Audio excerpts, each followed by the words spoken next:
اس ملک میں ایک ادارہ ایسا ضرور ہے جہاں احتساب بھی ہوتا ہے اور سزا بھی ملتی ہے۔ آج army chief general Qamar Javed Bajwa نے 2 سابق فوجی افسران اور ایک سول افسر کی سزاؤں کی توثیق کی ہے۔ D G I S P R major general Asif Ghafoor نے بتایا کہ فوج میں احتساب کا کتنا کڑا نظام رائج ہے اور فوج کا کوئی بڑے سے بڑا افسر بھی احتساب سے محفوظ نہیں ہے۔ 2 سال میں مختلف رینک کے 400 سے زائد افسران کو سزا دی جا چکی ہے۔ جن 2 سابق فوجی افسران اور ایک سول آفیسر کی سزا کی توثیق کی گئی ہے، آئی ایس پی آر کی اس کی تفصیل یوں بتائی گئی ہے کہ بریگیڈیئر ریٹائرڈ راجہ رضوان اور ڈاکٹر وسیم کو سزائے موت سنائی گئی ہے۔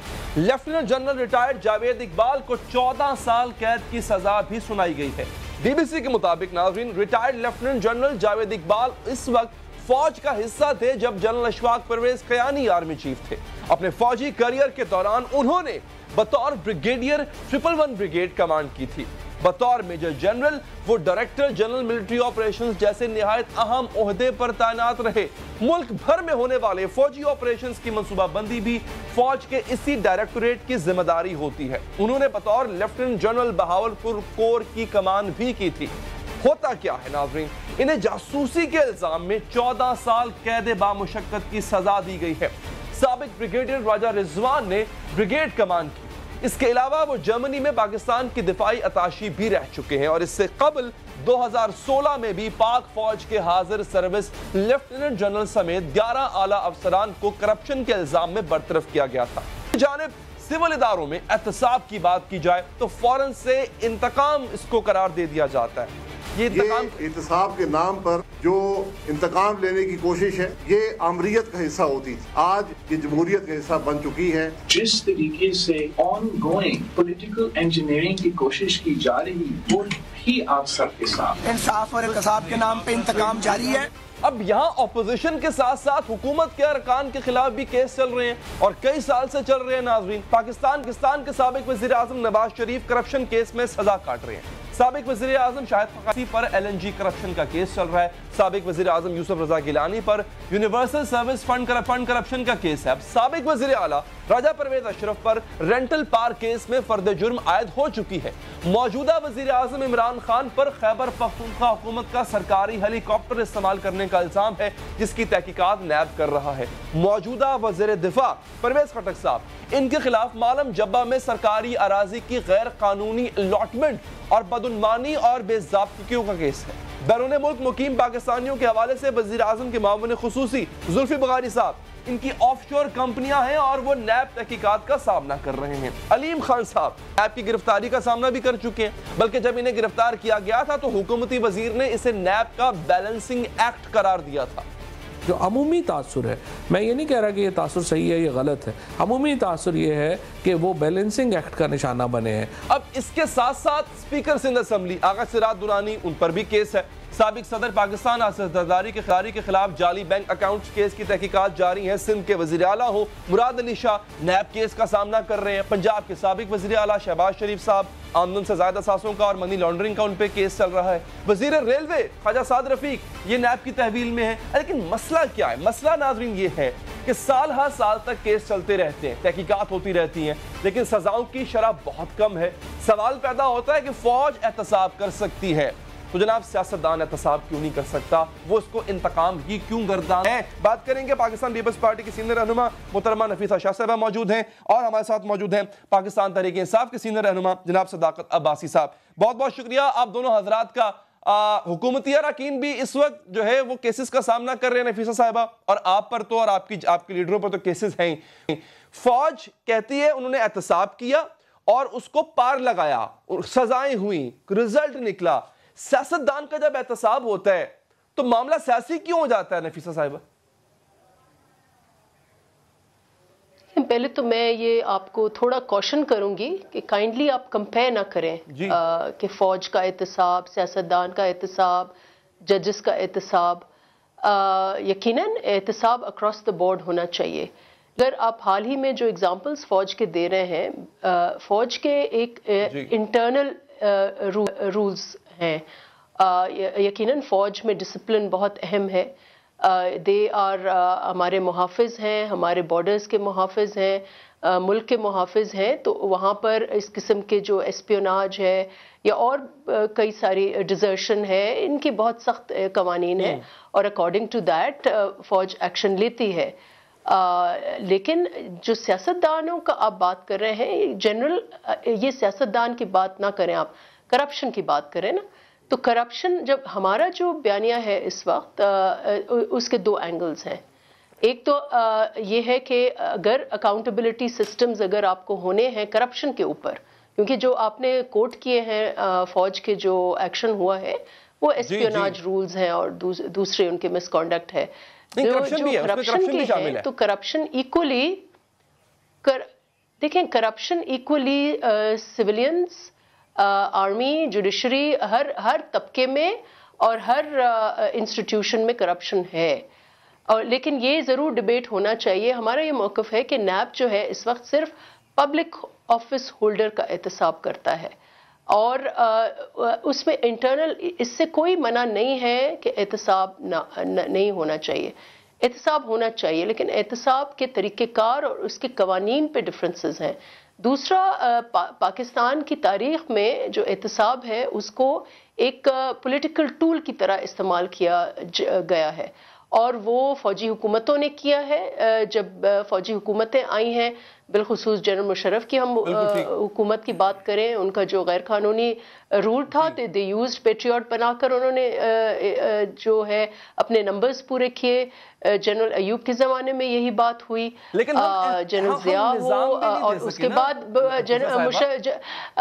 نواز شریف نے ہماری پارٹی کے خلاف، اور پھر تو یہ مختلف اوقات میں یہ پولیٹیکل ٹول کی طرح استعمال کیا گیا ہے اور اس لیے بہت کنٹروورشل ہے جو اینٹی کرپشن کا جو سسٹم ہے. وہ آپ کا ایک پوائنٹ آگا، ویلڈ پوائنٹ، اس میں کوئی شک نہیں. عباسی صاحب، مان لیا کہ احتساب کو ٹول کے طور پہ استعمال کیا گیا مختلف ادوار میں، شاید آج بھی ہو رہا ہوگا، اپوزیشن یہ کہتی ہے اور شاید کچھ حد تک آپ بھی مانتے ہو، آپ نظام نہیں دے سکے. گو کہ یہ فوج کا انٹرنل نظام ہے، ان کے انٹرنل ڈسپلنری ایکشنز ہیں، پر ریزلٹ پروڈیوس کر رہے ہیں. سر آپ ایسا نظام کیوں نہیں، آپ سیاستدان ایسا نظام کیوں نہیں لا سکے؟ بالکل آپ کی بات ٹھیک ہے علی، بالکل فیل ہوئے ہیں. اور وہ جو فیل ہوئے ہیں جنہوں نے احتساب کا نظام بنانا تھا، اگر ان دونوں کی باتیں سن لیں تو وہ دونوں اپنے اپنے دور میں مانتے ہیں کہ بے انتہا درجے کی کرپشن ہے. اور ان دونوں نے قوم سے کمٹمنٹ کی تھی کہ کرپشن کو کرب کرنے کے لیے زرداری صاحب نے کہا تھا کہ نواز شریف کا احتساب کریں گے کیونکہ وہ معاشی درندہ ہے، وہ قومی چور ہے، اور نواز شریف صاحب نے کہا تھا کہ زرداری جو ہے وہ لٹیرے ہیں اور وہ پتہ نہیں کیا کیا ہیں، علی بابا 40 چور ہیں، ان کا احتساب کریں گے. لیکن بدقسمتی یہ ہے کہ فوج ایک سسٹمیٹک ادارہ ہے، یہاں یہ کمٹمنٹ کر کے، وعدے کر کے، تقریریں کر کے، آپ کے اور مجھ سے کمٹمنٹ لے کے، جب یہ ان دونوں پھنسے تو ان دونوں نے آپس میں ہاتھ ملا لیے. دور اقتدار میں بھی انہوں نے ایک دوسرے کا احتساب نہیں کیا، اور آج بھی بدقسمتی سے جب احتساب، ان کا لگایا ہوا نظام، ان کا لگایا ہوا قانون، ان کے لگائے ہوئے آفیسرز جب احتساب کرنے آئے تو زرداری صاحب اور نواز شریف صاحب کے جو بچے ہیں وہ اکٹھے بیٹھ گئے اور ان کی ادھر تقریریں آ رہی ہیں. آج تو یہ کہہ رہے ہیں، ان کی پرسوں کی تقریریں سن لیں، احتساب ہوا، احتساب نہ ججز کا ہوتا ہے نہ جنرلز کا ہوتا ہے، صرف ہمارا احتساب. تو عرض یہ ہے کہ آپ نے بھی اس کو کہا کہ یہ نیب کا بیلنسنگ ایکٹ ہے، اعتراض آپ نے بھی نیب پہ کیا تھا، ایسا نہیں ہے کہ آپ نے خاموشی سے اپنی گردن پیش کر دی ہو. بالکل ہم نے نہیں کہا. اگر آپ وہ بیان سنیں تو فواد چودھری نے کہا یہ تاثر غلط ہے کہ صحیح ہے، لیکن ایک تاثر بن رہا ہے اس کو کہنا. اور نیب ایک وکٹمائزنگ ادارہ ہے، نیب کے ججز جو ہیں بغض سے بھرے میں، اس میں بہت فرق ہے. یہ بالکل ایک فواد چودھری صاحب نے ذاتی حیثیت میں یہ بیان دیا تھا، ایک تاثر اوپر ہے. ہرگز ہم نہیں کہتے علیم خان جیل کاٹ کے آگے اور کوئی جیل جائے گا، مطلب ہے نا وہ بہت بڑا اور بڑا وسیع ہے. یہ شاید اس سے بھی سخت جملہ تھا جو اپوزیشن والے کہتے ہیں. بیلنسنگ ایکٹ کا مطلب ہے کہ پہلے آپ نے ادھر زیادتی کی، اس کو بیلنس کرنے کے لیے آپ یہ کر رہے ہیں. انہوں نے نہیں کہا کہ وزیر اطلاعات تھے اس وقت، وہ انہوں نے کہا میں ذاتی بیان نہیں دوں گا اس کو، وزیر اطلاعات تھے. اور یہ نیب کسی پرائم منسٹر، دیکھیں عمران خان صاحب نے نہیں کہا، پی ٹی آئی کے کسی لیڈر نے نہیں کہا، گورنمنٹ کی کسی آفس بیئر نے نہیں کہا، فواد چودھری کا ذاتی بیان تھا. اور یہ بھی نہیں تھا کہ واقعی بیلنسنگ ایکٹ ہے. انہوں نے کہا ایک تاثر ابھر رہا ہے. میں ایک دفعہ دوبارہ سنوا دیتا ہوں عباسی صاحب، ایک لمحہ رکیے گا سر، چلیں ایک دفعہ دوبارہ سن لیں، ہو سکتا ہے مجھے سننے میں غلطی، دوبارہ سنا دیجیے ایک دفعہ. اس سے انہوں نے واپس نہیں ہٹے تھے اپنے اس بیان سے. نفیسہ صاحبہ اگین میں بڑا ایک جنیرک سوال آپ سے پوچھ رہا ہوں، نیٹی گریٹی میں چلو فرض کرو فی الحال نہیں جاتے. عمومی تاثر کا مطلب ہے ناکامی آپ ہی کی ہے Ali, general impression. This does not mean that was a statement. General impression. اچھا چلیں جنرل امپریشن یہی ہے، ٹھیک ہے. مجھے اس وقت انفارمیشن منسٹر کی بات ذرا عجیب لگی تھی، مجھے عجیب لگی تھی سر. یہ انفارمیشن منسٹر انہوں نے بیان نہیں دیا، کوئی موقف نہیں پیش کیا. تو اس کا مطلب ہے سزا ٹھیک ہوئی تھی نا علیم خان صاحب کو؟ میں تو سمجھتا ہوں کہ مناسب ہوئی تھی، اور علیم خان دفاع کر رہے ہیں، اور اگر ان کو سزا ہوتی ہے تو سزا ٹھیک ہوگی. ہاں چلیں بالکل. نفیسہ صاحبہ قصور بھی آپ کا ہے، اگر اس نظام کو آپ تبدیل نہیں کر سکے جہاں سیاستدان کا بلا وجہ احتساب ہوتا ہے، تو میں اس کا قصوروار بھی پھر آپ ہی کو ٹھہراؤں گا، کیونکہ آپ ہی کو ہم ووٹ دیتے ہیں. نفیسہ صاحبہ دیکھیں، آپ جتنی یہ ایلیگیشنز لگا رہے ہیں یا آپ کوسچنز کر رہے ہیں، اس کو ایک سائٹ پر ہم کر لیں، اس پر تو الگ ڈیبیٹ ہو سکتا ہے. لیکن چلیں یہ ہم نے مانا کہ ہم نے قانون جو ہے وہ چینج نہیں کیا، ٹھیک ہے. یہ بھی ہم مانتے ہیں کہ ہم جتنے سارے کیسز ہم فیس کر رہے ہیں، we are facing those cases جو بھی انہوں نے. اب یہ ان کا جو الیکشن کا مینیفیسٹو، ان کا لوگوں کے ساتھ کمٹمنٹ، ان کے 20 سال کا بیانیہ یہ تھا. جو 2013 والی الیکشن تھی اس میں عمران خان کا وعدہ تھا، وہ ٹیپس چلائیں کہ 3 مہینے میں کرپشن کا خاتمہ ہوگا. آتے ہی ان کو ایک حکومت وہاں صوبے میں ملی، خیبر پختونخوا. انہوں نے احتساب بیورو بنایا. آج وہ احتساب بیورو کہاں ہے؟ آج وہ احتساب بیورو کو کیوں انہوں نے دفنایا ہے؟ یا 2 چیزیں ہو سکتی ہیں، 2 ریزنز ہو جاتے ہیں ویری لاجیکلی. ایک تو احتساب بیورو جو ہے، کرپشن بالکل وہاں ختم ہو گئی، بہت بالکل صاف ستھرا سسٹم وہاں آ گیا. وہاں 5 ارب درخت بھی اگ گئے، وہاں پتہ نہیں کتنے لاکھوں بچے آؤٹ آف سکول چلڈرن تھے وہ بھی ایڈمٹ ہو گئے. ساری چیزیں وہاں ٹھیک. بی آر ٹی بھی فرسٹ کلاس ایک عجوبہ بن گیا ہے، دنیا کا 9th wonder of the world ہے جو بی آر ٹی، وہ بھی بن گیا. اور احتساب اس لیے ہم نے بیورو ختم کر دیا. دوسرا ریزن یہ ہو سکتا ہے کہ they miserably failed in containing corruption، اور یہ اپنا احتساب نہیں چاہتے. یہ ان کی دغلی پالیسی ہے، اور یہ اس لیے چور ہیں، ڈبل ٹائم چور ہیں. ایک ان کی چوری اس لیے ہے کہ یہ کرپٹ ہے، دوسری چوری اس لیے کہ یہ احتساب کے آگے پیش نہیں ہوتے. they don't want to face. آج مجھے بتائیں، ان سے میں پوچھتی ہوں، منسٹر واٹر ریسورسز کو کہاں چھپایا آپ نے؟ ان کو پیش کریں کیبنٹ میں. عمران خان صاحب اتنے دلیر ہیں، اتنے سنسیئر ہیں کرپشن کے لیے، تو اپنی بہن کا کیس کیبنٹ میں ڈسکس کریں. He should bring it up کہ یہ انڈکلیئرڈ پراپرٹیز ہیں. I am a public office holder, she should explain how this property. اتنے ہی سنسیئر ہیں، منسٹر واٹر ریسورسز کو بتائیں کہ یہ کیا آپ کا سوشل میڈیا میں چل رہا ہے، بتائیں، ریکارڈ کرائیں. فردوس عاشق اوان بی بی صاحبہ روز پریس کانفرنس کرتی ہیں، ایک پریس کانفرنس کر ڈالیں جی ہمارے عمران خان صاحب ہیرو ہیں اور پرائم منسٹر اتنا اچھا ایگزامپل سیٹ اپ کیا ہے، اور یہ ہم ان کو پنش کرتے ہیں. Come and give us the examples. آپ نے کیا کیا ہے؟ آپ نے 6 مہینے میں 2 ایمنسٹی سکیمز دی ہیں، اور 2 ایمنسٹی سکیمز، ایک علیمہ ایمنسٹی سکیم ہے، اور یہ ایمنسٹی جو ہے جو بھی آپ کو چندہ کنٹریبیوٹ کرتے ہیں ان کے لیے آپ نے یہ ایمنسٹی دی ہے. اور آپ کے جو منسٹر کامرس ہے سید داؤد صاحب، ان کے جو الائز ہیں ان کو، اور جو تیسرا اینڈ آف کورس جو ایف بی آر کے چیئرمین ہیں جو ٹیکس چوروں کو بچاتے رہتے ہیں، اور تیسرا ان کے حلقے کے لیے یہ ایمنسٹی سکیم آئی ہے. Amnesty means what? Amnesty means کہ آپ نے چوروں کو، ان کے اپنا بیانیہ ہے، چوروں کو لٹیروں کو نہیں چھوڑیں گے. آپ نے تو چوروں کو لٹیروں کو سب کو چھوڑ دیا. اب ذرا میرا سوال سن لیجیے گا 4% ٹیکس دو، جتنی جائیدادیں ہیں، جتنا کالا دھن ہے، کرائم کا پیسہ، ڈرگز کا پیسہ، سارا معاف. I hope you're listening. اچھا سوال میرا یہ ہے کہ جب ان کے وزراء جن کے خلاف آن گوئنگ انویسٹیگیشنز ہیں، ان کے خلاف انویسٹیگیشنز چل رہی ہیں، نیب میں چل رہی ہیں، ان میں سے جب کوئی پیش ہوتا ہے تو وہ اس کو نہ ہی انتقام کہتا ہے، نہ ہی جمہوریت خطرے میں ڈالتا ہے. اپوزیشن سے یہ شکایت ہے کہ جب آپ انویسٹیگیشن کا سامنا کر رہے ہیں، آپ اس کو انتقام کہہ رہے ہیں، حالانکہ اس دور حکومت میں آپ کے خلاف یہ کیسز نہیں بنے تھے، اور آپ جمہوریت کو خطرے میں ڈال دیتے ہیں، فیڈریشن کو خطرے میں ڈالنے کی بات کرتے ہیں۔ آپ کو نہیں لگتا یہ بیانیہ غلط ہے؟ آپ بس سامنا کریں الزامات کا، جواب دیں اور باہر آ جائیں۔ دیکھیں کھلا انتقام لگ رہا ہے۔ آصف زرداری صاحب 12 سال جیل میں، 12 سال جیل کاٹا ہے انہوں نے، کس حساب میں انہوں نے کاٹا ہے؟ اور ابھی جتنے بھی ایلیگیشنز ہیں، روز پریس کانفرنس نائک صاحب کرتے ہیں، ان کا ڈائریکٹلی کہیں بھی نام نہیں ہے۔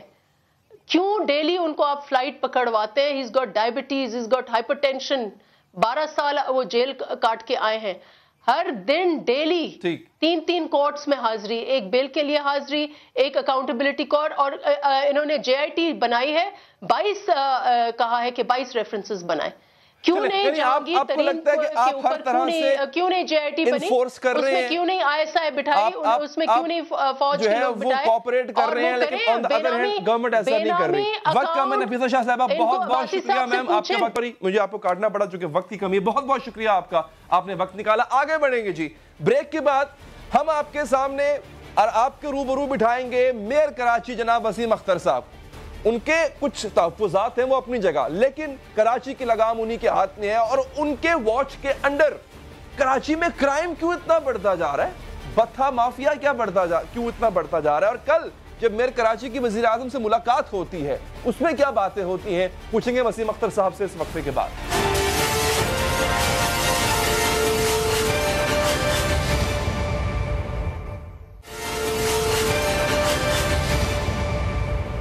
حاضر ہیں جی، گینگز، بتھا mafia, land mafia, transport mafia, water tankers mafia.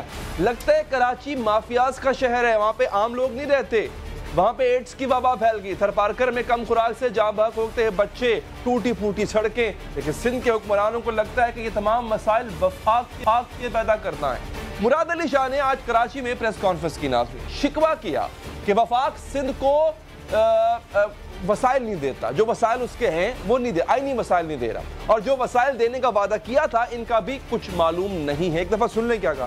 دیکھیں 162 ارب روپے جو کہہ کے گئے تھے، چلیں اب فور اے منٹ یہ سوچ لیں کہ یہ 4 سال میں ہوں گے، 1 سال میں تو نہیں ہوں گے، 4 سال میں ہوں گے، چلیں 40 ارب روپے سال میں رکھنے، 162 روپے بھی نہیں ہے۔ چھوٹی چھوٹی اسکیمیں کچھ رکھی ہیں کراچی کے لیے۔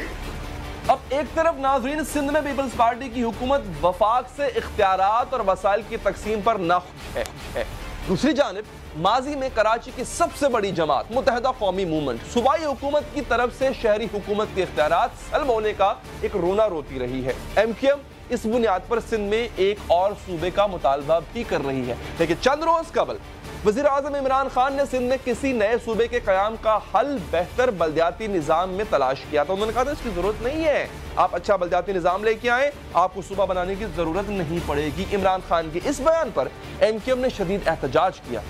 آپ نے یہ بات کہی ہے یا نہیں کہی ہے، لیکن میڈیا پر ضرور چلی ہے کہ سندھ میں دوسرا صوبہ نہیں بن سکتا، چونکہ ہم ایسا بلدیاتی نظام لے کر آ رہے ہیں کہ جس کے بعد صوبے کی ضرورت نہیں پڑے گی۔